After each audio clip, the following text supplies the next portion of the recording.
আমাৰ গাঁওখন হেমাৰবৰী। আমাৰ প্ৰস্তুতি একে মানে কি ক'ম আৰু ক'বলৈ মানে ভাষা নাই। আমি যিটো উৎসাহেৰে আমি গোপিনীখিনি মিলি পেলাই ইয়াত কাম আৰম্ভ কৰিছোঁ, সেইটো কাৰণে আমাৰ এইটোৱে ভাল লাগিছে। আমাৰ মিলা প্ৰীতিটো যিটো আমাৰ পৰম্পৰা হৈ আছে এতিয়াও, আগৰ পুৰণাৰ আৰম্ভণিৰ পৰা আমি যিখিনি তেওঁলোকক আগ্ৰহেৰে আগবঢ়াই নিছোঁ, তেনেদৰে আমি আগবাঢ়ি আহিছোঁ। আগলৈও এনেকৈ আমি থাকিম মিলিজুলি।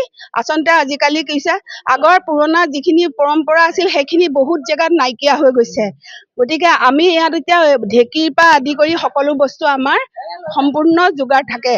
গতিকে আমি সকলোৱে ভাবি লওঁ যে আমি এইটো আগবাঢ়িব। এসপ্তাহমানৰ আগতে আমি আলোচনা কৰি সেই বস্তুখিনিত সকলোৰে ঘৰৰ পৰাই কোনোবাই আনে, কোনোবাই নিজেও হেৰি কৰোঁ, তেনেকৈ বনায়ো আনো।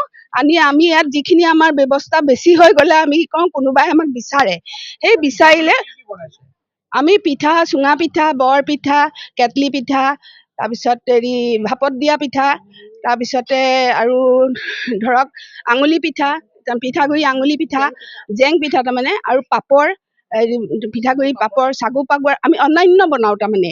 সেইবিলাক আমাৰ হয়। কেতিয়াবা আমাৰ এনেকুৱা হয় আমি প্ৰস্তুতি থাকে, কিন্তু আমি পটককৈ দিবলে অসুবিধা হয়। গতিকে আমি এইটোৱে আমি কৰি ল'লোঁ যে আমি মানুহখিনিয়ে একলগ হৈ পেলাই, বোৱাৰীখিনিয়ে গোট খাই পেলাই আমি এইখিনি বস্তু বনালে আমাৰ আৰু আগলৈও আমি তেনেকৈ আগবাঢ়ি যাব পাৰিম বুলি আমাৰো নিজৰ বিশ্বাস।